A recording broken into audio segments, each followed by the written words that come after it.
25일 새벽 예배 말씀 함께 나누겠습니다. 오늘도 주님의 넘치는 은혜와 은총이 함께하기를 축복합니다. 오늘 주시는 말씀은 누가복음 21장 1절에서 19절까지의 말씀입니다. 과부의 헌금이라는 제목이 잡혀 있는데요. 오늘은 과부의 헌금을 드리는 자세에 대한 칭찬과 마지막 때 징조에 관한 종말에 대한 첫 부분을 나누도록 하겠습니다. 누가복음 21장 1절에서 19절까지의 말씀입니다. 예수님께서 눈을 들어서 부자들이 헌금기에 헌금 넣는 것을 보시고 또 그 부자들의 헌금 넣는 행위와 상대적으로 가난한 과부가 랩돈 2닙을 넣는 것을 보셨습니다. 그런데 그 가난한 과부와 부자의 헌금 내는 행동, 그 두 가지를 비유해서 예수님께서 말씀하기 시작합니다. 내가 진정으로 너희에게 말한다. 이 가난한 과부가 누구보다도 더 많이 넣었다. 저 사람들은 다 넉넉한 가운데서 자기들의 헌금을 넣었지만 이 과부는 구차한 가운데서 가지고 있는 생활비 전부를 털어 넣었다. 헌금에 대해서 예수님께서는 보고 계셨습니다. 자랑하듯이 뿔나팔을 불듯이 내가 얼마나 이렇게 헌금을 한다, 이름을 새기고 우리 시대로 하면은 누가 얼마큼 헌금했다고 이름을 새기고 나팔을 불고 하는 그런 모습. 그러나 이 과부는 자랑도 할 수 없는 두 랩돈, 그저 헌금하는 것이 부끄러워서 예전에 교회에서 헌금 시간이 이렇게 헌금 바구니를 돌리는 그런 시대가 있었습니다. 돈이 없기 때문에 돈을 넣는 척하는 그런 방식으로 헌금의 시간을 지나는 사람도 있었고, 또 어떤 선교사님의 간증에 의하면은 하나님 드릴 것이 없지만 주님 제 삶을 드립니다 하고 마음으로는 자기 삶을 넣어드리는 그런 행동을 했다라는 분의 이야기도 있습니다. 어쨌든 예수님께서 그 헌금의 행위 가운데 그 과부의 헌금 자체의 의미, 그리고 그가 드렸던 마음의 진정성에 대해서 보셨습니다. 그 어려운 가운데 겨우 몇천 원 드린 것, 그것이 사실은 오늘 점심을 먹어야 되는 돈을, 유일하게 있는 돈, 생활비 전부를 털어서 낸 것이다 라고 말씀합니다. 사람들은 물량으로 신앙을 체크하려고 합니다. 그러나 주님께서는 물량 안에 있는 진정성, 삶의 희생, 사랑, 봉사의 마음, 그것을 더 중요하게 바라보십니다. 5절의 말씀입니다. 몇몇 사람들이 성전을 가리켜서 아름다운 돌과 봉헌물로 꾸며 놓았다고 말들을 하니 예수님께서 말씀하셨습니다. 너희가 보고 있는 이것들이 돌 한 개도 돌 위에 남지 않고 다 무너질 날이 올 것이다. 사람들이 그래도 큰 건물을 짓고 아름답게 꾸미려면 그래도 헌금의 양, 또 많이 드린 것, 좋은 것 드린 것, 그래야 이런 성전도 짓는 거 아닌가라고 아마 말한 것 같습니다. 예수님께서 아주 충격적인 얘기를 합니다. 너희가 보고 있는 이것들이 돌 한 개 돌 위에 남지 않고 다 무너질 날 것이 올 것이다. 고린도서의 3장의 말씀에 보면은 우리의 신앙 역시도 이런 성전과 같은 건물에 비유될 때가 있습니다. 진짜 성전, 진짜 건물을 잘 지은 것인지 아닌지를 공력을 테스트할 날이 올 것이다 라고 합니다. 구원받은 모든 사람이 그 공력이 진실한 공력이면 보상이 있을 텐데 그 보상을 어느 정도로 해야 되는 진정성을 체크하는 그런 이야기로 우리에게 소개되고 있습니다. 지프로 나무로 타버릴 가연성 소재로 만든 크게 지었고 멋지게 보이지만 공력을 심판하는 심판의 불이 훅 지나가면 다 타버리는 그러한 건물이라 그러면 의미 없다는 것입니다. 그러나 작더라도 진정성 있게 타지 않는 것으로 영원히 남을 것으로 그 지은 건물이 있다면 보상이 있을 것이다 라고 말씀하고 있습니다. 마치 그런 주님 앞에 서서 우리가 마지막으로 계산하는 것 같은 그런 장면을 연상시킵니다. 아름다운 돌과 봉헌물로 꾸며놓은 수많은 많은 물질의 건물, 어느 때 갑자기 너희가 보고 있는 이것들이 돌 한 개도 돌 위에 남아있지 않고 다 무너질 날이 올 것이다 라고 말합니다. 불타 없어질 것들을 짓지 않기를 원합니다. 주님께서 보시기에 작은 것이어도 진정성 있게 주님을 바라보고 전 존재로 섬길 수 있는 것이 주님 보시는 신앙인 줄로 믿습니다.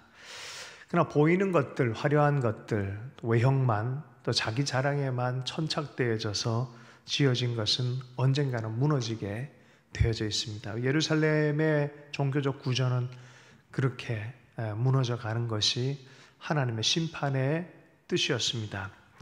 자, 7절의 말씀입니다. 그렇게 무너질 것이다 라고 했더니 주님께서 이 무너짐을 또 역사적인 사실로도 선포하고 계셨기 때문에 제자들이 묻습니다.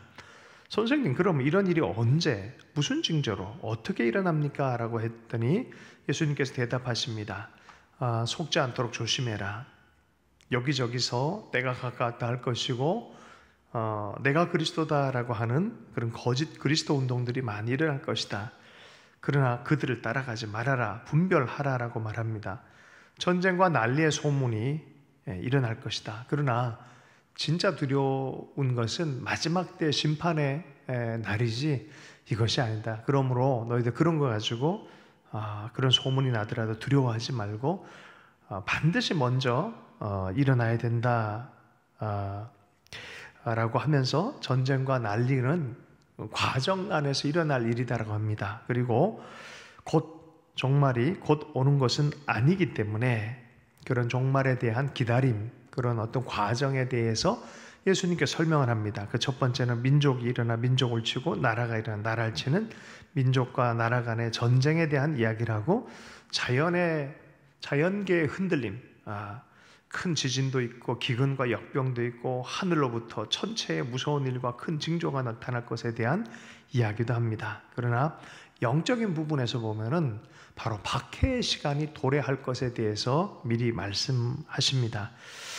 사람들이 너희를 손에 대어 박해하고 너희를 회당과 감옥에 넘겨줄 것이다. 너희는 내 이름 때문에 왕들과 총독 앞에 끌려갈 것이다. 자, 그럼 왜 이 박해의 일이 있습니까? 라고 물어볼 때 13절, 그러나 이것이 너희에게는 증언할 기회가 될 것이다. 박해와 순교 사건 같은 이런 일을 통하여 도리어 예수 그리스도를 증언하고 역사의 주인을 증언하게 되는 그런 일들이 있을 것이다. 자, 그런데 그러한 시대가 변하고 상황이 변해서 많은 것을 지혜로 넣어서 그런 것을 바르게 얘기하는 그런 학자가 되라고 말하지 않고 걱정하지 말라고 말씀하며 그런 일이 생길 때 내가 너희들에게 구변과 지혜를 넣어주겠다고 말씀합니다. 16절이요. 너희의 부모와 형제와 친척과 친구들까지도 너희를 넘겨줄 것이요 너희 가운데서 더러는 죽일 것이다. 박해의 시간, 순교의 시간, 그리고 너희는 내 이름 때문에 모든 사람에게 미움을 받을 것이다. 배척의 시간, 이런 것들을 견뎌라라고 합니다. 실제로 이 제자들, 이 얘기를 들었던 제자들은 성령 사건 이후에 총독들 앞에서, 나라들 앞에서 박해와 순교를 당합니다. 그러나 그들의 입술에서 나오는 소리는 참으로 성령께서 구변과 지혜를 주신 역사와 인류 전체를 관통하는 구원의 이야기, 예수 그리스도에 대해서 선포하기 시작하셨습니다. 주님께서 그들을 위로하십니다. 18절 말씀, 그러나 너희는 머리카락 하나도 잃지 않을 것이다. 앞에는 순교당하고 미움당한다 하는데 이 18절에서는 너희는 머리카락 하나도 잃지 않을 것이다. 상반된 얘기처럼 보이지만 순교로 부름받은 그런 사람들은 하나님께서 순교의 자리, 영광스러운 자리로 인도하실 것이고 또 나머지 믿음의 사람들은 그런 시대 가운데서도 보호하실 것이다 라는 그런 말씀입니다. 우리는 어떻게 구원을 이룰까요? 19절에 너희는 참고 견디는 가운데 너희 목숨을 얻으라. 참고 견딤의 구원. 하나님이 여전히 하나님이시고 예수 그리스도는 생명의 그리스도이시다 라는 그런 믿음. 온 세상의 총독과 나라들 그 역사의 모든 면에 뒷면에 하나님이 다스리신다는 믿음. 어느 위기 안에서도 예수 그리스도를 향한 마음을 가졌다면 성령님이 지혜를 주시고 인도하시며 머리카락 하나도 잃지 않도록 하시겠다는 하나님의 인도하심. 여러분, 우리의 삶이 어디에 도달했든지 이 근본적 믿음을 잃어버리지 않으면 우리는 소망의 항구에 도달하게 되는 줄로 믿습니다. 전쟁도 있고 난리도 있고 박해도 있고 수많은 일이 있지만 하나님께서 우리를 사랑하시고 보호하십니다. 성경 중에 보면은 데마라는 하나님의 사역자가 바울을 떠나서 세상으로 떠났다라는, 세상을 사랑해서 떠났다라고 했습니다. 신앙을 버리고 떠났다고 합니다. 왜 신앙을 버리기까지 갔습니까? 세상의 필요성에 마음이 흔들리고 채워지지 않는 마음 때문에, 고통 때문에 복음 그거 아무것도 아닌 것 아닌가, 그런 흔들림 안에서 결국엔 하나님의 나라의 일들을 많이 경험했음에도 그거보다 세상에 먹고 사는 일도 돌아가 버린 것입니다. 그럼 목사마저도 신앙을 버릴 수 있습니다. 그러나 오늘 과부가 진정성 있게 헌금하고 예수님께서 말씀하신 것처럼 끝까지 견딘 자는 목숨을 얻으리라, 머리카락 하나도 잃지 않도록 보호하실 것이다 라고 주님께서 믿음으로 격려하며 어느 어려운 가운데 있어도 끝까지 믿음을 버리지 말고 하나님을 신뢰하고 나오도록 우리를 또 격려해 주고 있는 줄로 믿습니다. 그것을 통하여 진정한 믿음이 테스트 당합니다. 여러분, 우리 마음 안에 진정성 있는 믿음의 열정이 새로워졌으면 좋겠습니다. 조그만 어려움 때문에 뒤를 돌아간다든지 배신한다든지 이중생활을 한다든지 이러한 일이 없었으면 좋겠습니다. 어느 위치에 있든 낮든지 높든지 영광을 받든지 또 박해를 받든 상관없이 우리 마음 안에 우리의 삶을 인도하신 예수 그리스도로 말미암아 확신을 갖고 우리를 보호하신 주님으로 말미암아 한 걸음 한 걸음 힘있게 나가는 하나님의 사람 되기를 축복합니다.